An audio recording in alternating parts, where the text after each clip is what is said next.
स्वागत है आप सभी का संतमत सत्संग बगोला के इस मंच पर। गुरु महाराज, बहुत से लोगों की डिमांड थी कि क्यों ना जो ये प्रश्न उत्तर का क्रम है इसको एक परिचर्चा में तब्दील किया जाए, क्योंकि उनका अपना मत था कि इस तरह से बहुत से ऐसे प्रश्न जो उस प्रश्न में से प्रश्न निकलते हैं वो छूट जाते हैं, तो वो उनको भी शामिल किया जा सके। तो आज पहली बार हम यहाँ इस मंच के ऊपर परिचर्चा के रूप में आपके सामने सत्संग को पेश कर रहे हैं। गुरु महाराज से आग्रह रहेगा कि वो सभी संदर्भों पर अपनी व्याख्या जरूर दें। गुरु महाराज, अलग अलग दार्शनिकों और संतों ने जीवन को जैसा उन्होंने जाना और समझा वैसे ही दूसरे लोगों को उसको बताने की, समझाने की चेष्टा की। सभी ने अपने अपने तरीके से रास्ते भी बताए, अपने अपने तरीके से उन्होंने समझाया भी, परंतु फिर भी मनुष्य जो है वो कहीं ना कहीं दुख और दर्द में अपना जीवन व्यतीत करता है। तो क्या इसका कारण सिर्फ अज्ञान है?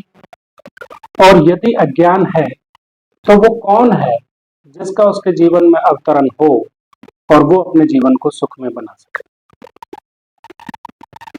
मेरी प्यारी प्यारी आत्माओं, आप सभी का धन्यवाद, क्योंकि आज एक नया क्रम चालू हो रहा है, डायरेक्ट परिचर्चा। परिचर्चा का अर्थ ये होता है, आज हम परिचर्चा कहते हैं, पहले इसको शास्त्रार्थ कहते थे। शास्त्रार्थ में एक प्रश्न करता था, एक उत्तर देता था। तो आज हम इस क्रम को स्टार्ट करने जा रहे हैं। तो यहाँ एक प्रश्न आता है कि ये जीव दुखी क्यों है?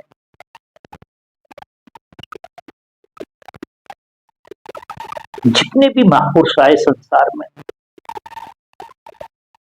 चाहे वो किसी धर्म के हों, किसी मजहब के हों, किसी जाति और बरादरी के हों, उनकी वेशभूषा अलग रही, उनकी भाषा अलग रही, उनके समझाने के तरीके भी अलग रहे, मगर बात सबने एक ही कही। इस विषय में एक संत कहते हैं कि जो पहुंचे सो कह गए, जो पहुंचे सो कह गए, सबकी एक ही बात और सभी सयाने एक मत, सबकी एक ही जात। जिस प्रकार से जितने भी आभूषणकार होते हैं, स्वर्णकार होते हैं, वो बिजनेस स्वर्ण का करते हैं। किसी की दुकान छोटी होती, किसी की बड़ी होती है, किसी का शोरूम होता है, कोई छोटी दुकान पर बैठा होता है। व्यापार वो सब सोने का करते हैं। उसी प्रकार से ये जितने भी संत संसार में आते हैं, वो सब एक ही बात कहते हैं, एक ही तरीके से कहते हैं, मगर उनका लिहाजा अलग हो सकता है। उसका उनका जो कहने का जो भाव होता है, वो सिर्फ एक बात कहते हैं कि आप यहां रेलवे स्टेशन पे बैठे हुए हैं, आप रेलवे स्टेशन पे बैठे हैं, भीड़ हो गई है, चर्चाएं हो रही हैं, आपस में परिचय हो रहे हैं, मगर ट्रेन आएगी, सबको भर के ले जाएगी। जब ट्रेन में बैठ जाएंगे तो फिर उस स्टेशन की, उस प्लेटफार्म की हम चर्चा ही कर सकते हैं, केवल वो कुछ नहीं बचेगा। तो वो ये कहते हैं कि ट्रेन आने से पहले हम ये पता कर लें कि ये जो ट्रेन आने वाली है, क्या वो हमारी ट्रेन आने वाली है, कि हाँ जहां हमें जाना है ये वहीं पहुंचाएगी, वहीं जाएगी या वहां से होके जाएगी। और वो हमारा जो मूल स्थान है वो सत्य लोक है। हमारा जो मूल स्थान है, जहां हमने जाना है, जहां जाके फिर वापस नहीं आना, उसका नाम है सत्यलोक। सत्यलोक उसे कहते हैं जहां कोई परिवर्तन नहीं होता, ना जरा होता है, ना मृत्यु होती है, ना जन्म होता है, न किसी को बुढ़ापा आता है, न कपड़े गंदे होते हैं, कुछ नहीं होता। ये सारी चीजों से वो परे है। जैसे सनातन के जितने भी धर्मशास्त्र हैं, उसे वो सत्य लोक कहते हैं। गुरु नानक देव जी ने उसको सचखंड कहा, सत्य का खंड, खंड माने स्टेप। इस्लाम ने उसे जन्नत कहा।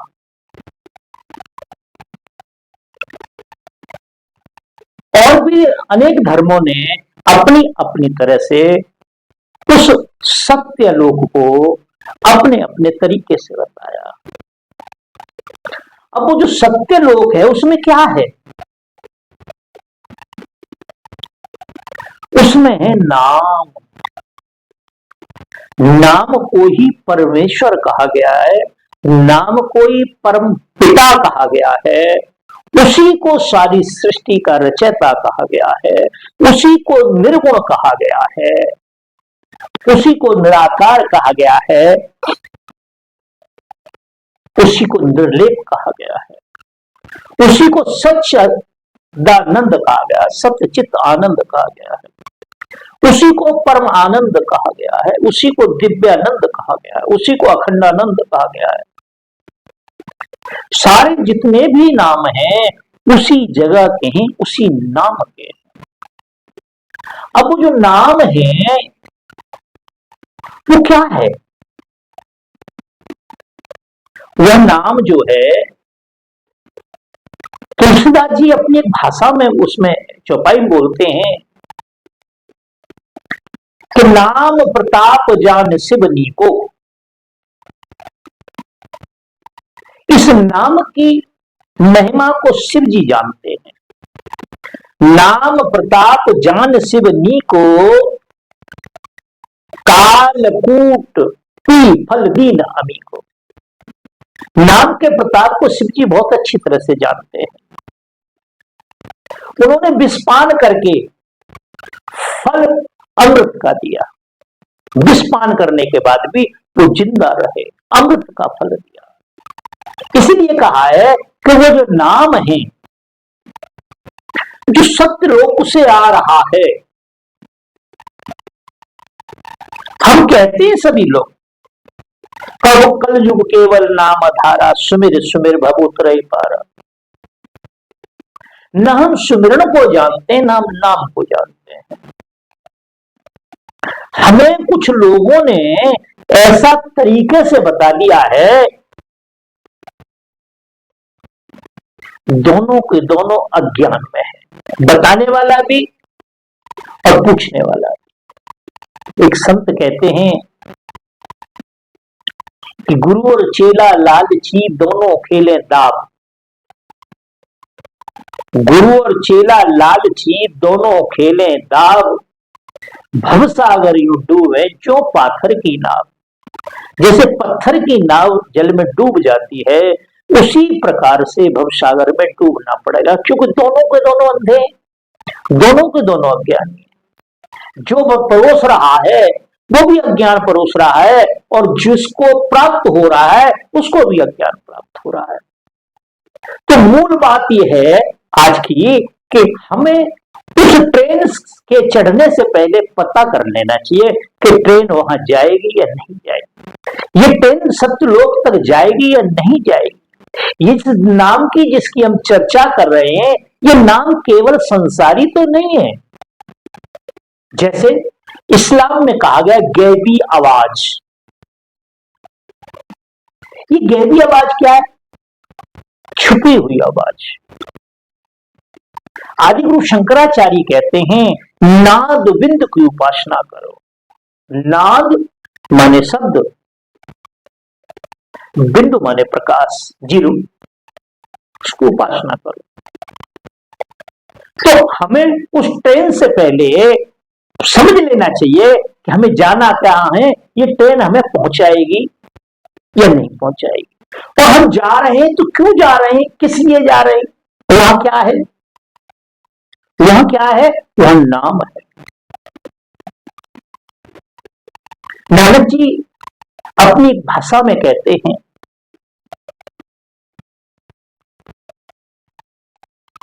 और इतनी अच्छी तरह से समझाते हैं कि सारी सृष्टि नाम के पाछे, नानक नाम घटा घटा छे। शब्द धरती शब्द आकाश, इस धरती की रचना भी शब्द ने की,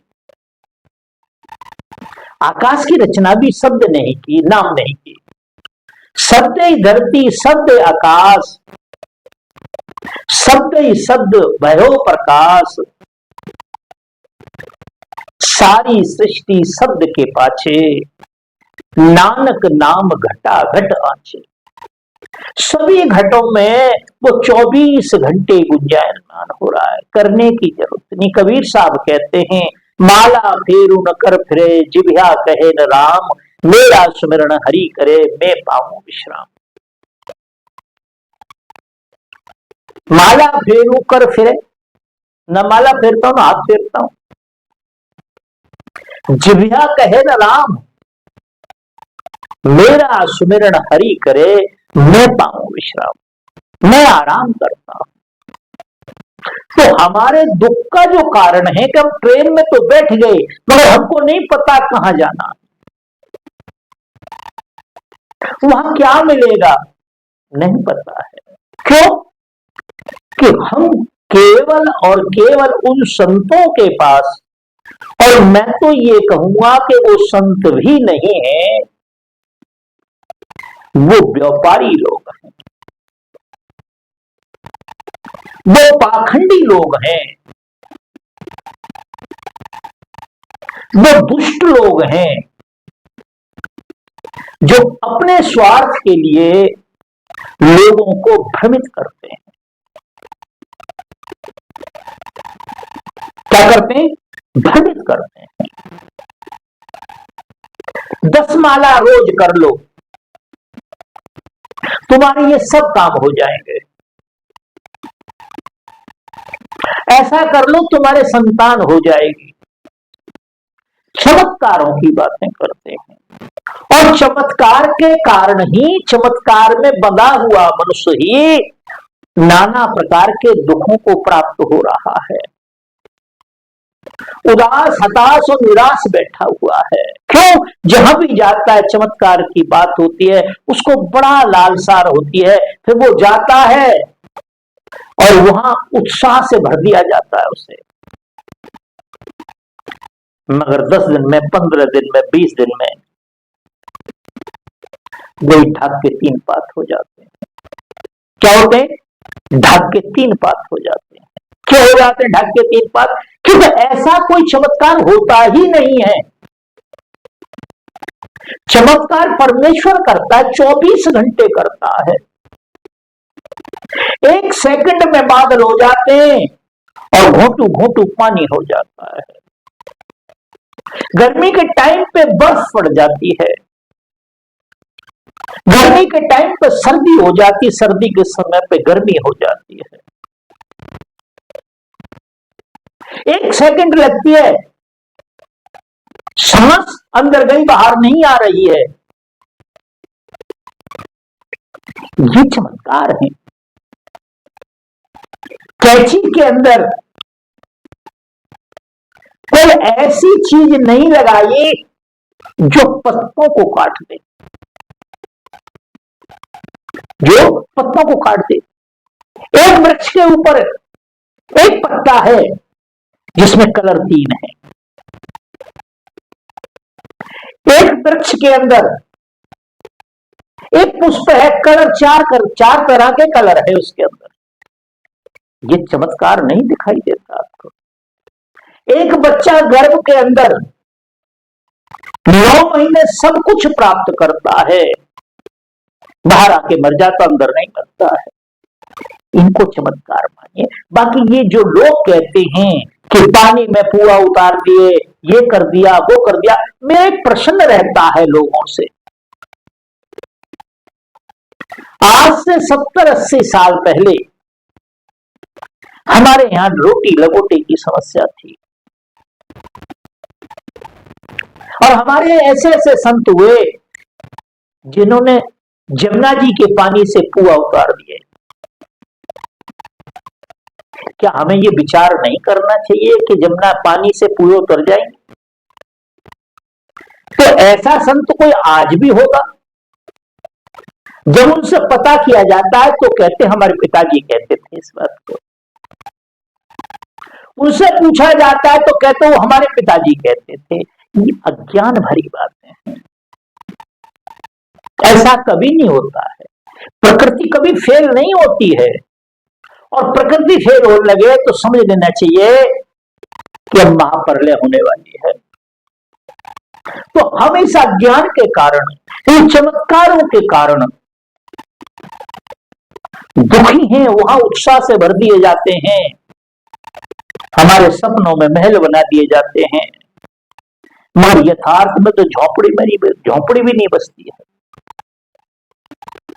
इसलिए मैं जो समझा, मूलतः ये जीव इस अज्ञान के कारण में है, और अज्ञान ही दुख है। हमारी सारी समस्याओं का जो जड़ है, हमारी सारी समस्याओं की जो जड़ है, दुखों की जड़ है, वो अज्ञान है, मोह है। अज्ञान से मोह पैदा होता है। तुलसीदास जी कहते हैं, मोह सकल व्याधन करि मूला। सारी व्याधियों की जो जड़ है वो क्या है? मोह है। तो मैं जो समझा कि जीव क्यों दुखी है, जीव के दुख का कारण है मेरे मन कुछ और है, कर्ता के कुछ और। परमेश्वर हमें कुछ और देना चाहता है, मगर हम उससे कुछ और चाहते हैं। हम परमार्थ की कोई शिक्षा उससे नहीं चाहते हैं, उस लोक की कोई चर्चा, कोई वस्तु नहीं चाहते हैं। केवल सांसारिक बातें हमारी पूर्ति कर दे कोई, वही परमात्मा है, वही महात्मा है, वही संत है, वही त्यागी है, सब कुछ वही है, मगर बंधुओं वो कुछ नहीं है।